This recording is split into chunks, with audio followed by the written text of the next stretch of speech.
Welcome, my name is Josh Baer, and I am the editor and publisher of the Baer Faxt newsletter, and I'm also a private art dealer and consultant.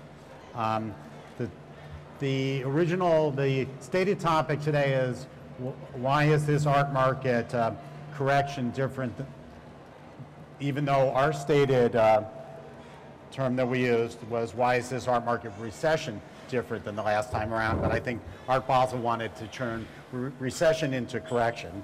This is my friend and colleague, Allan Schwartzman. I've known for almost 30 years that I invited to do this talk together, and I thought Allan would introduce himself as he wishes. Okay, I'm an art advisor. I work with individual collectors on developing their collections, usually working over a period of time, so it involves a lot of long-range thinking. About half the collections I work on are museum-bound, meaning that they're either to be donated to museums or in the process of becoming museums. So my background is more on the curatorial and critical side, but also had a little background in the art market, so that's what I do. Allan was a museum curator, a gallery director, a market journalist, an author, and now an art advisor. And I thought it was interesting because both of us have been on many different sides of the art world and the art market. And the last art market recession or correction I'm talking about is the early 90s. Mm-hmm. And at that point, I had a gallery, and Allan, I think at that point you were a writer. And my first observation, remembering that time, was in the when things started to go badly in 1990, it didn't matter what kind of work of art you had for sale, there was not a buyer. So there was really kind of impossible because business completely stopped. And I'd say this time around, one of the main differences is that if you've got what's considered to be an important work of art, now there is a buyer and there is a flight to quality and that there is a market that's happening. And that wasn't the case 15, 18 years ago. I think in 1990 there was a crash. I mean, it was as simple as that. The art market came to a halt and there was a loss of confidence at any level, whether it was newly emergent work or blue chip work.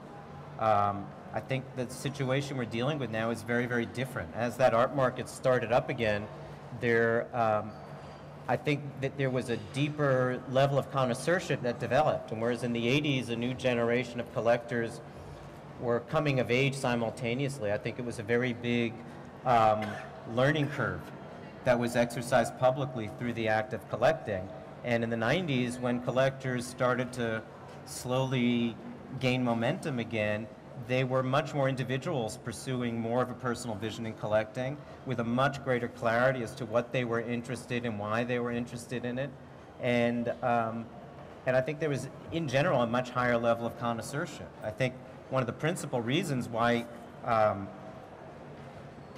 we're in the situation we're now within the art market, why there's been a correction as opposed to a crash, obviously has a lot to do with the global economic situation. But I think there is a kind of difference in that in the last couple of years, this kind of connoisseurship that was growing and growing was somehow hijacked by a market that had grown so rapidly in a relatively short period of time. Over the last 3 or 4 years, there have been so many new buyers who entered the art market for a whole variety of reasons, and money started to become devalued. Prices for a very small echelon of artists started to get carried away so dramatically that that there was a separation. The market was starting to separate from the system of judgment by which the art was being assessed. And I think as soon as... And wasn't there an assumption that in all markets that suddenly we were so global that, well, if the Americans stopped and the Russians would do it, then the Mideasterns would do it, and then that in any field, any commodity, it was impossible for the thing to correct or collapse because it was global. But we've discovered everybody came down at the same time, yet there's still the volume of people involved in coming to Basel. The art market is, I don't know, 50 times as great. I mean, in the early 90s when Thomas Ammann and Fred Roos died, that was 50% of the market. collapsing just because they were no longer there almost, of Soho. I mean, that's how small it was. Well, it's certainly a much larger market, and I would suspect that the number of people who remain in the art market today collecting somewhat actively is greater than before this market started to grow. So at this moment of correction, we still have more substantial group of people collecting art than we had in the entire art market 6-7 years ago. So there's still a much broader base of support for it. I had the feeling that when all of a sudden there'd be a new gazillionaire coming out of Russia or China or Turkey who was buying and setting prices at these stratospheric levels, that there was throughout there was this anxiety of whether there was another buyer to come around for it. I'm not really clear on how broadly substantiated this globalization of the market was, at least at these record-setting levels. But I think your first point is a good one, because when all these people came in, I wondered, well, are they going to be just trophy hunters, or are they going to be connoisseurs? And if they become connoisseurs, then it becomes interesting. Then museum collections will start to grow. There'll be some historic thing. It won't be just a billionaire's plaything. If one of those billionaires says, wait a second, I'm more interested in what's going on. I already spent all this. Let's start over. And maybe that's the time that the ones that are still there start over with a different historical view, because they made their mistakes and their hits. And I think there's a higher level of connoisseurship from starting collectors who entered in the last few years than there was from, let's say, 20 years before that. I think the amount of money involved was so much greater that even though someone was new and fresh to the market, if they only knew 12 artists, they knew those 12 artists work well. And so I think in general there's a definition of connoisseurship. I just think that it was a very small, rarefied list of artists that captured the imagination of this rapidly accelerating market. And so you had a real separation between artists at this level and artists at this level in price who were comparatively of comparative importance and interest. And so there was a moment where the market just started to spin off on its own, and it was somewhat arbitrary as to which artists' work were being priced at those levels. well, it was kind of like internet stocks where everything went up, so everybody was a genius. So when everything's going up, doesn't matter what you do, and it's worth more, so I'll do even more, because hey, this is better than my own business, because I can like turn around 3 months later and get double, and this is great. And it turned out, obviously, that wasn't the case. But what's different now than that kind of speculation? You know, speculation ended. I argued a year ago at Basel that speculation in young artists was over, and it's clearly over. What's different now than 20 years ago is the actual wealth of the collector is so much greater, and there are more of them, that a correction is survivable in a different way. It's definitely a different circumstance. I think that there's a far more substantial number of people who continue to collect, but I think that there's still an evolving sense of what it is that this particular market is interested in.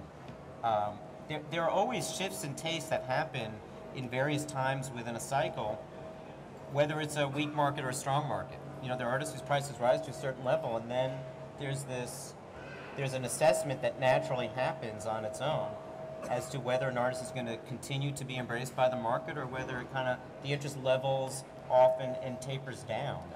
Well, that's a matter of urgency, isn't it? When the market is jumping, collectors are like, well, I better get it now, because next month it's going to be more. And that historical stuff that no one's paying quite as much attention, that'll always be there. So I can sort of ignore that, because the Richard Prince is 75,000, 300,000, a million, 2 million, 8 million. Wait a second, it's going to be 20, and that, you know, whatever artist you want to take that's, you know, a little slower from that, well, we can always come back to that. I think and now we are just looking at the. I think there are number of things that change, that shift taste, and therefore shift the market. And the economy is one of them, but there are others. I mean, in the 80s, the AIDS crisis did as much to change patterns in taste and collecting as the economy. You know, the 80s started off with this kind of devil-may-care exuberance for the ego that seemed appropriate to that moment in that evolving scene. And by the end of the decade, before the art market had crashed, there had been a dramatic shift in the creative climate. And all of a sudden, youth was no longer associated with life and vitality in the future, but it was associated with death or with a kind of temporality that had not been associated with the new and the collecting of the new prior to that. So I think certainly the market is the most measurable and identifiable and embraceable element that affects the perception of art and what we value. Well, and maybe it creates greater urgency, but it's not the only one. No, but there was, and I was thinking that pretty much in the 20th century, every decade you could identify something monumentally historically important. Cubism, Dada, Surrealism, Abex, pop art, conceptual art, minimal art. You know, you can even go Neo Geo, and you can say something almost through pretty much the 20th century. And I was thinking, well, what do we have for this nearly the end of this decade?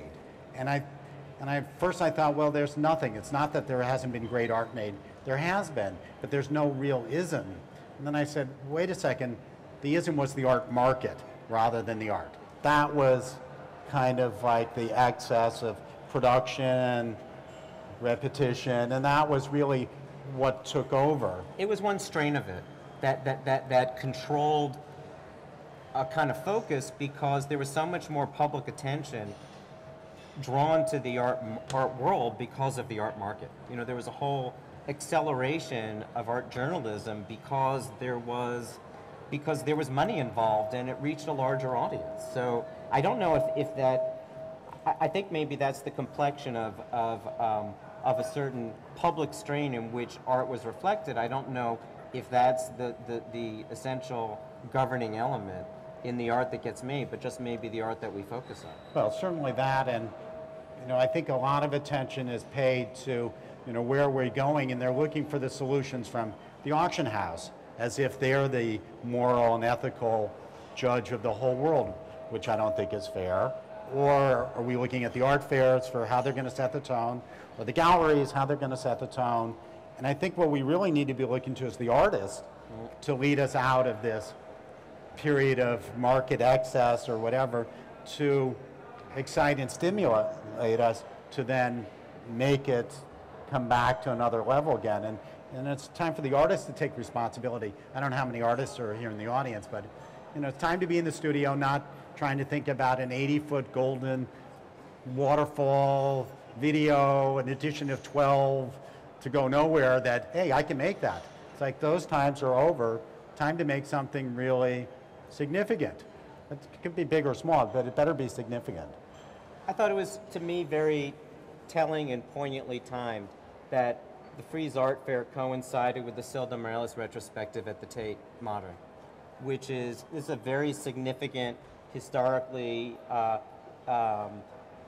influential artist who is virtually invisible in the United States, despite a retrospective 10 or 15 years ago. Very known in Latin America, somewhat well known in Europe. An artist for whom I don't think that scale of a retrospective would have been mounted 10 years before. But someone who kind of shifts the angle. If you look at the late 60s and early 70s as a period in which the rule book gets thrown out and artists start to question in so many ways what is art, what can be art, how do we want to exist as artists. This is an artist who was as relevant as, let's say, a Richard Serra. It may not have been in a certain mainstream of thinking, and maybe wouldn't have gotten the institutional support, but clearly it was a show extraordinarily well timed, even if some of that timing was somewhat accidental, since these shows get planned in advance. You know, there are a lot of artists who get seduced, or at least get entrapped by the needs of a market. And then there are a lot of artists who maybe are used to working on a low budget and then have access to materials and opportunities on a high budget that they rise to. Some maybe get kind of succumb to it, and some just embrace it because it's there and they can still do what they do. Like, to me, Paul McCarthy's an artist who, he would still be a creative, evolving artist, whether you had a huge budget or a tiny budget with which to work. It just so happens that access to money gave him opportunities to explore in certain ways that perhaps would not have been available to him had that not occurred. Well, I'd say he's the exception, because a lot of artists, I think, when they had nothing, they made better work than when they got successful. I think the market made it possible for a lot more mediocre art to get public attention, and perhaps made the pursuit of making art more accessible as in consideration of perhaps being a profession. Well, I would agree with that, but on the downside, I think there are going to be hundreds, if not thousands, of galleries closing. That's already starting around Europe, and people going private, and galleries that can't afford to keep going.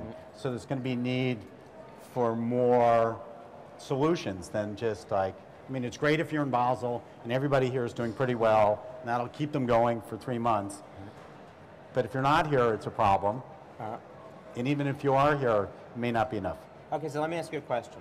So if you look at the bulk of the ads in Art Forum in 1982, and then you looked at the bulk of the ads in, let's say, 1996, which are two periods in which there's like a 90% of those galleries are gone. So how many of those galleries are still here? How many of those artists are still capturing your imagination? And then how many of those artists are still kind of in our scope at the moment? I think in bad times and good, we embrace a lot. But what it is that lasts is a small percentage, and I don't know if the percentage shifts in a strong market or a weak market. I don't know what's the kind of cleanser. I just think it's all unpredictable. There's a lot of things that are interesting, a lot of artists who have interesting ideas, but can they sustain it? How many die because of the market, and how many die just because they don't evolve? I don't know if there's a mathematical formula that calibrates these two issues. Well, I think the last time around when the market crashed, the artist felt victimized. Like, it was the first time that it became almost like a bourgeois job, and it was like a job at IBM that you were guaranteed forever to have this nice way of life. Business class travel, a show, a catalog, a big dinner. You made it. Then suddenly it stopped, and it was like, why am I being victimized? This isn't fair. Now, it turns out that your job at IBM is no longer, or GM is no longer guaranteed. But I think they also didn't reflect back on them and say, well, I made 75 more gold canvases like they used to like, and that's not interesting. And it takes everyone to reappraise their role, including, and I would say, the last ones to pick up that there was a problem in the art world and the art market has been the artist. What do you mean by that? That even because they just think, not me. I'm special, I'm better. And so the slowest to react and to adjust. And I think it's a time for artists to react and adjust. We live in New York, which is such a monodirectional, market-driven town, that we're kind of seeing this through the filter of artists that we know who live in New York, who have the pressures of huge rents. I mean, think of a young artist. Why would you move to New York? So I think, I don't know if the impact of the market is really that acute once you move, whether it's, let's just say for the artist, as you move outside of a center like this, which is so market-driven. Well, maybe not for the artists, but I think maybe for the galleries that are operating in Milan, in Geneva, in Stuttgart, I think you're going to have much less opportunities as artists to show works because they won't be able to stay in business, or they'll have to recreate how they're in business. I mean, and the cost to nonprofits is increasing to an extent that they will have difficulty funding alternative exhibition opportunities as well. That's for sure. I mean, certainly, I was going to ask you what you think, since we're talking about the correction value, people throw numbers at. Do you have a number to say? What do you mean by that? Well, they'll say that, gas is 30% off. What is the art market correction? I mean, Sotheby's was saying 6 months ago was 20%. I think it's 75%, but. I think that this way of thinking is so dangerous, and it always throws me off that art would be quantified the way soybeans or oil would be quantified. You think? Yeah, I do. I think you can look arithmetically at the dollar amount of art sold in a year, or the number of artworks, or the number of galleries. But I don't think that really tells the adequate story. But if you're a gallerist, you got to pay your bills. Absolutely. And you have to count up, phone, artists, well, sometimes they're getting paid last, and the trucker, the landlord. So you have to have, you have to go through this and say, can I survive? And the big guys are going to survive just fine, because I think even a 75% adjustment, they can survive. I worry about the marginal undercapitalized people. There are galleries that expanded based on the previous 2 years, imagining that that would continue to flow, and it isn't.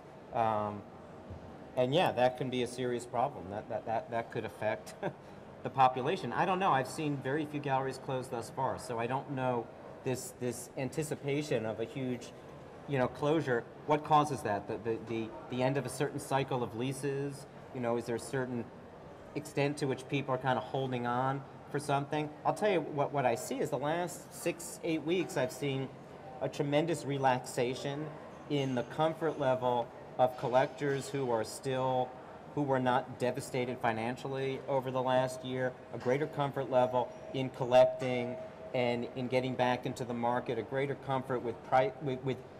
I think the greatest concern for ongoing collectors is, what is a fair price? Where is the market at? Why should I buy this now? And I think there's more and more people who are gaining those comfort levels, either in certain price level in the primary market or in certain particular works in the secondary market. But the bottom line is that collectors need to collect, and that ultimately the extent to which the values of collecting drive the market and not the interests of the market kind of spinning off into its own self-fulfilling notion of taste, then the art market's going to have dips, but art's going to be fine. Well, now that you've taken the speculation out, what's left are the real collectors, most of whom have this sickness or obsession. And some people have to buy shoes, other people have to buy art, and that's how they feel better. They realize that they are, in fact, still very wealthy. So why not? And I think one of the mistakes that the market journalists made in the last few years was to say this was all led by a bunch of hedge fund guys. And it wasn't. It was led by guys who are 80 years old, been collecting art for 50 years, and they were willing to, Eli Broad is going to pay whatever because he's 78. He's not going to wait till 20 years from now to come back. And there's a lot of these guys there, and they're not hedge fund guys, and they're still going to be there because they're sick. Yeah. When you average out the market, you can say it's dropped X percent. But when you chart what it is that interests you, your story might be very different from my story. I think that to get back to the original question on which this talk was predicated, in the early 90s, there were, a handful of people who were actively collecting in a substantial way. And in this period, there's a much larger number of people in all different ways engaging with the market. I would also say that I think that those are the moments when for those people who do have confidence to collect, that's where there's great opportunity, because there are things that are available that wouldn't have been available. It's possible for collectors to get the attention of dealers who had people lining up before and couldn't penetrate the market in some way. And perhaps some of the more compelling collections today are the ones who established their roots in that time period when there really was not confidence in the market. And one last point I'd like to make, then open it up for questions, is one of the main reasons I think this art market recession is different is so many of the major galleries lived through the last one and nearly went under. And it's no accident that Pace Gallery is called Pace Wildenstein. That didn't just happen as an afterthought. So having lived through that once, they've been waiting for something to happen and be preparing it that this music might stop for a while. And are they ready? And at the same time, they didn't want to be like, sitting on the sidelines and missing the parade. So they were simultaneously riding the wave, pushing the parade, and being ready to jump off immediately. Because if you've lived through this once, you don't want to live through it twice. And I think that preparation is also a different thing. Can we get are there some questions? Georgina, did you have your hand up? Or we have a microphone to pass.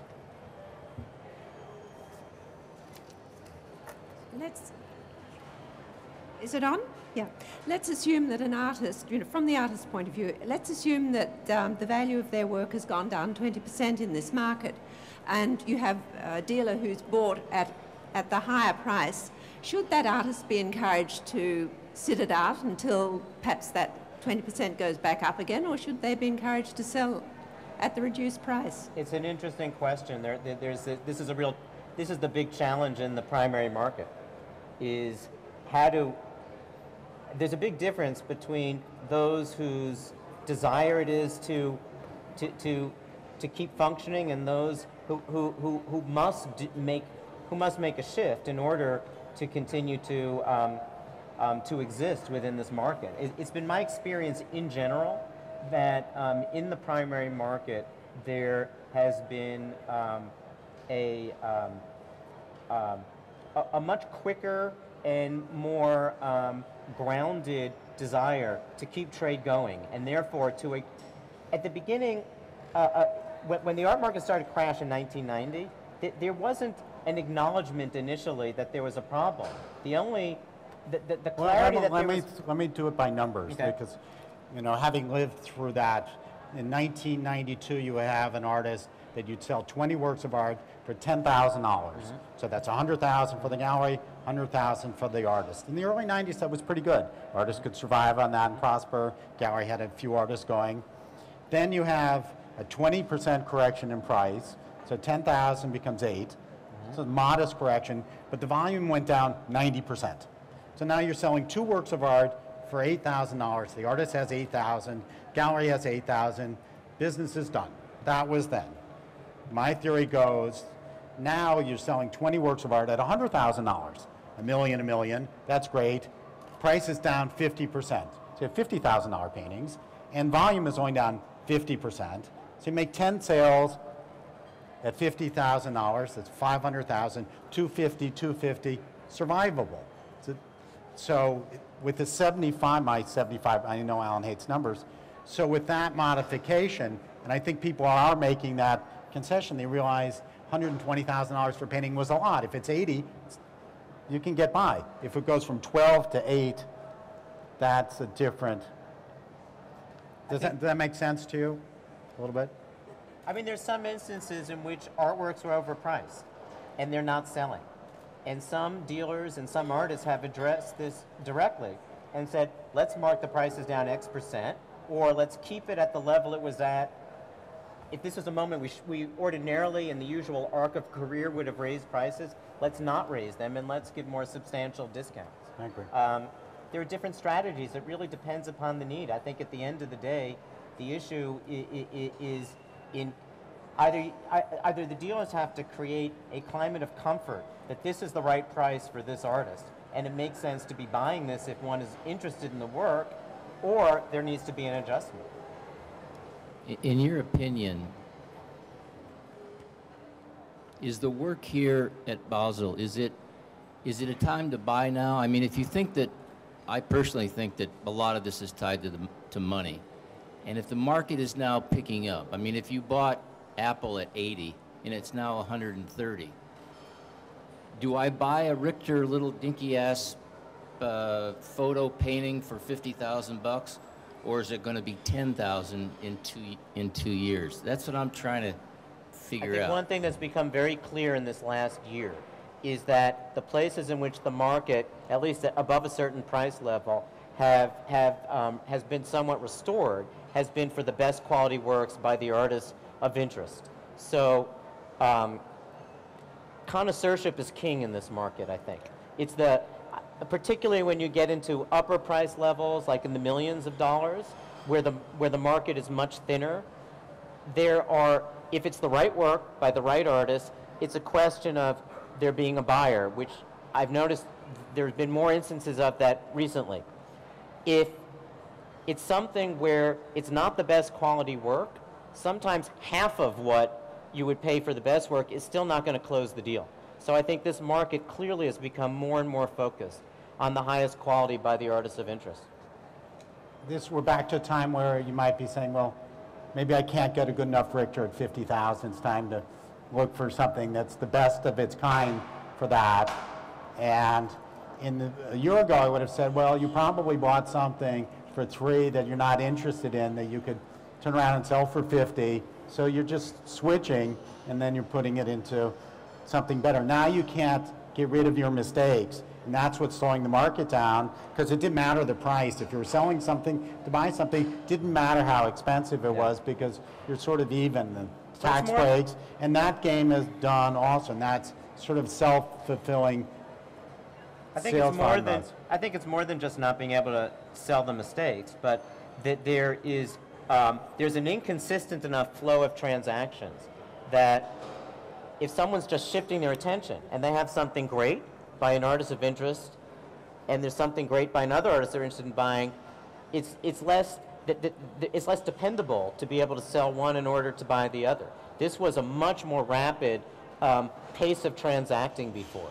And that's created a greater sluggishness where people need to sell to buy. And even though they have something to sell that is worth selling and for which the price is fair, there's a much slower pace with which that's possible. But for you as a collector, now you can walk into the show and you can think, clearly there's 2 that are the best and there's 6 that are average and 2 that are bad. And maybe a year or 2 ago, they were only offering you the 2 that were bad because you weren't high enough in the pecking order. Now it's the time to say, I want the best piece in the show, and think, if it's not this show, it's that show, and go after that you can, by still participating, you can get a better example of artists whose work you're interested in. In the long run, the art that has the greatest financial value is that which holds attention and that delivers what it is you want from art.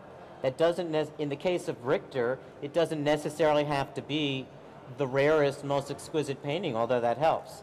There's very significant work at different scales and different price levels within that particular artist. But at the end of the day, if your budget can't get you something of highest meaningful quality by a particular artist, find another artist. You keep referring to the 80th when there were not enough collectors on the market, and there was a select circuit of artists on the market. And certain modern markets repeat exactly that situation. Mm-hmm. So if you were to have a gallery right now in a market like that with the big financial resources, what your steps would be just to explode or boom in that market? I'm sorry, I don't quite understand the question. What would your steps would be to enlarge your circuit of collectors? Because there are a lot of financial resources, but they're not collecting any of the art at all. So, the circle of artists is very limited. Maybe since you had a gallery, you're in a better position to answer this question. I think that the galleries that do the best are the ones that don't worry about, is this a good financial decision? They say, is this a great artist? Do I believe in it? And the proof comes 2 ways. One thing that's happened is that the galleries have become the brand names itself more than the artist. So if Marion Goodman Gallery takes on an artist, that must be great. It's the role that Clement Greenberg used to have, or the critic had of deciding who was the most important. Now it's mostly the dealer. So if dealers just gotta have faith in themselves that their vision is the best, then people will find it. Because if you try to market yourself to pick it out, it's not gonna work. I'd say whether you're a dealer or a curator or a collector, one's passion and conviction is what persuades. I think the vast majority of people, whether they are a dealer or a curator or a critic or a collector for that matter, are more enthusiasts than truly confident in their viewpoint, and therefore they depend a lot on a kind of consensus of what a meaningful grouping of people they respect believes is good and meaningful. And so confidence and a vision to back it up is ultimately, I think what creates that kind of momentum. I had a question. Is it working? No. I had a question about the last round of contemporary art sales in New York. I think that you, Josh, said that it's especially at Christie's, the sale went quite well with a high percentage selling. And so if you look at the contemporary art sales as a gauge of how the market is doing, you may be down about 30%. Sorry, I'm losing my voice. I apologize. You may come to the conclusion that the market is doing okay after all. But are you finding that it's the collectors who are buying, or is it, are there dealers actually buying for collectors, or dealers buying to hold up the market, or taking advantage of a 30% discount perhaps? Who's buying behind the scenes, if you know that information? And then, the second part of that question is, can you simply judge the health of the art market by the numbers that come out of the public auctions? And Well, it's a game about perception. So at auction, if they put something in with an estimate of 800,000 to $1 million and it sells for $1 million too, wow, that's great. If they put the estimate at the same piece at 2 to 3 million and it sold for 1.5, it was a disaster. 1.5 versus 1.2, disaster versus. So it's about this illusion that they're building of perception, of confidence that's there, that helps everybody, of people trying to do that. So I think that's, we're all trying to feel more confident. I think Art Basel makes everybody a little bit more stable, more confident. The fact that there is an efficient market at auction to sell things gives people the belief that it's reasonable to go buy something, because down the line, if I need to or I'm dead, there'll be a market. It's essential to have that. As to, I'm guessing mostly it wasn't dealers buying for themselves. Mostly it was real collectors buying through dealers, and they don't want to bid in the room because they don't want to be seen by all their fired employees that they just bought a work of art for $1 million when they laid off 4,000 people. So it's all very secretive. In the 70s, there was a rule, I don't know exactly what it was, but that the work of young artists, a brand new work, wasn't sold at auction. I think maybe there's a 10-year rule or something like this. In the 80s, as this art market started to evolve, the auction houses played a more substantial role in driving the market upward and in creating visible momentum that then I think created greater confidence on the part of collectors to pay on the secondary market at substantially higher prices than in the primary market. Nonetheless, I think the bulk of the art market was not visible, and it was based upon perception, and you didn't necessarily know what was selling and what wasn't selling, because according to most dealers, business is always good.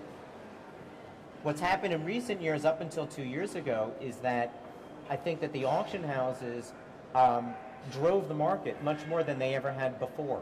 I think the market now is much more back to a private market. So the extent, I think the auctions help create confidence and indicate some things that sell at a particular moment, but I don't think that they are the principal means by which to gauge the market. But they're probably closer, people like to buy at auction because they think that shows the true value. And I think what Allan is saying is maybe for the last couple of years it didn't necessarily show the true value because of all the things going on, but maybe now it's starting to show closer to a true value. You were referring with the past situations, but do you have any predictions about how the market is going to look after the end of the crisis? After what? After the end of the crisis, the financial crisis and the crisis of the art market. Everybody talks about the art market as if it's one thing. And in fact, there's a market for each artist. And when people are asking that question about the art market, I think what they really mean is, well, what about my stuff? Do you care about the Donald Sultan market if all you own is German photography?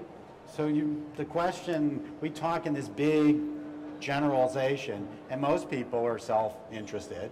They want to know about, what you as an artist make, or what you as a gallery show, or you as a collector own. And there's a different answer for each one of them. And they operate sometimes in contradictory ways. And so that's why we like to think we're experts, and everybody thinks they're genius. So I figure out which is which. There's a lot of activity in the art market. It's here, and it's there, and it's there, and it's there. And I think the fact that you can see, even if they're in isolated instances, this level of activity, I think it's a sign that there is a comfort in collecting where there is a comfort in collecting. And so, yes, it's not a monolithic market, and no, it's not behaving in a single way the way it seemed to have behaved in the early 90s. Any other questions? Georgina?